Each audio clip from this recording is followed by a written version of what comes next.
Bonjour à tous, ici Pauline Roche. Bienvenue sur ma chaîne dédiée à la santé et aux avancées fascinantes en biotechnologie. Si vous êtes curieux de découvrir comment ces innovations transforment notre bien-être et notre avenir, n'hésitez pas à vous abonner pour ne rien manquer. Prêt à en savoir plus? Bonjour Allons-y! à tous. Aujourd'hui, je vous propose de plonger dans un sujet fascinant, la possibilité d'un vaccin unique capable de protéger contre plusieurs pathogènes. Avec les avancées récentes de la recherche, nous sommes de plus en plus proches de cette révolution médicale. Dans cette vidéo, je vais vous expliquer comment ces vaccins polyvalents fonctionnent, quels sont les défis à relever et les implications pour notre santé mondiale. Restez avec moi pour découvrir comment cette innovation pourrait transformer notre approche face aux maladies infectieuses. Les agents infectieux ont des structures et des stratégies d'infection très variées, ce qui rend difficile la fabrication d'un vaccin universel. Or, des chercheurs ont identifié un polymère de sucre présent chez un grand nombre de microbes différents. En modifiant ce polymère et en l'utilisant comme un antigène, les auteurs ont réussi à obtenir des anticorps capables de protéger des souris contre plusieurs pathogènes. Face aux maladies infectieuses, les campagnes de vaccination ont fait leurs preuves et ont permis de sauver des millions de vies de par le monde.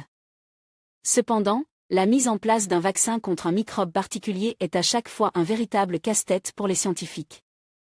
Le principe de la vaccination semble pourtant simple. Il consiste à injecter dans le corps un antigène, c'est-à-dire tout ou partie d'un agent infectieux, sous forme inoffensive afin de stimuler la réponse immunitaire et la production d'anticorps. Grâce au mécanisme de mémoire immunitaire, l'organisme est capable de se souvenir du microbe rencontre et pourra alors se défendre efficacement et rapidement s'il lui prenait l'idée de revenir. Encore faut-il trouver la bonne recette du vaccin, soit identifier l'antigène capable d'induire la production des anticorps les plus performants. En effet, les organismes pathogènes sont très nombreux et varient à la fois en forme et en structure. En outre, chaque microbe possède sa ruse particulière pour tromper le système immunitaire et infecter l'organisme. Le staphylocoque d'or, ici en jaune, synthétise du PNAG. Ce polymère de sucre est impliqué dans la formation de populations microbiennes appelées biofilms, et dans la virulence. Microbe World, Flickr, CC BY NC à 2.0 le polymère de sucre PNAG comme antigène. Une équipe américaine de la Harvard Medical School, à Boston, aurait mis le doigt sur le talon d'Achille de nombreux pathogènes. Dans leur étude, publiée dans la revue PNAS, ils mettent en évidence un polymère de sucre fabrique par divers agents infectieux. Ces polymères pourraient servir comme antigènes dans l'élaboration d'un vaccin efficace contre diverses maladies. Les polymères de sucre en question, appelés PNAG, pour polyénastylglucosamine, sont en réalité connus depuis longtemps par la communauté scientifique.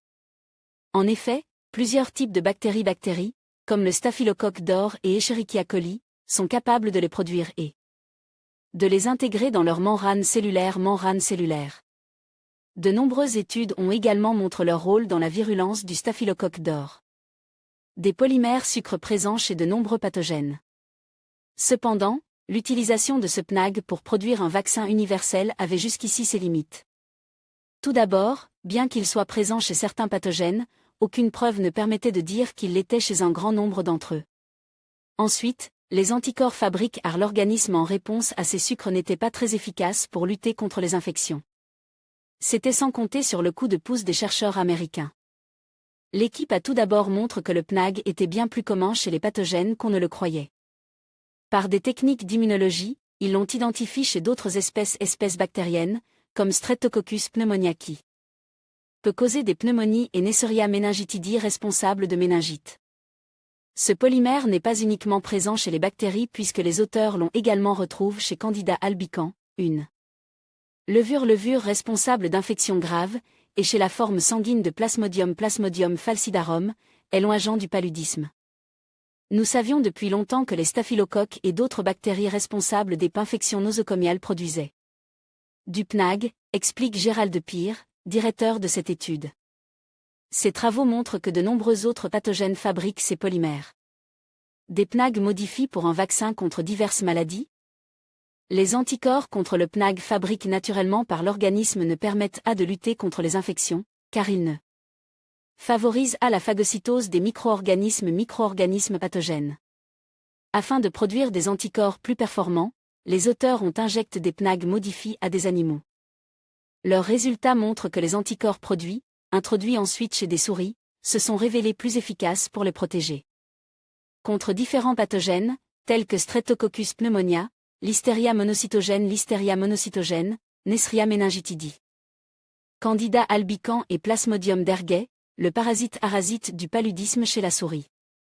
La possibilité d'utiliser ce vaccin contre un large arsenal de maladies infectieuses est très intéressante, indique Gérald Pire. Cependant, nous ne saurons si cette approche peut marcher qu'après l'avoir testée sur les humains. Une étude clinique commencera en 2014 et déterminera sa faisabilité chez l'homme. En conclusion, l'idée d'un vaccin unique capable de protéger contre plusieurs pathogènes représente une avancée prometteuse dans le domaine de la santé publique. Les recherches en cours et les innovations technologiques ouvrent la voie à une immunisation plus efficace et accessible pour tous. Bien que des défis subsistent, l'espoir d'une telle solution pourrait transformer notre approche face aux maladies infectieuses. Restez informes et engagés, car l'avenir de la vaccination pourrait bien être à portée de main.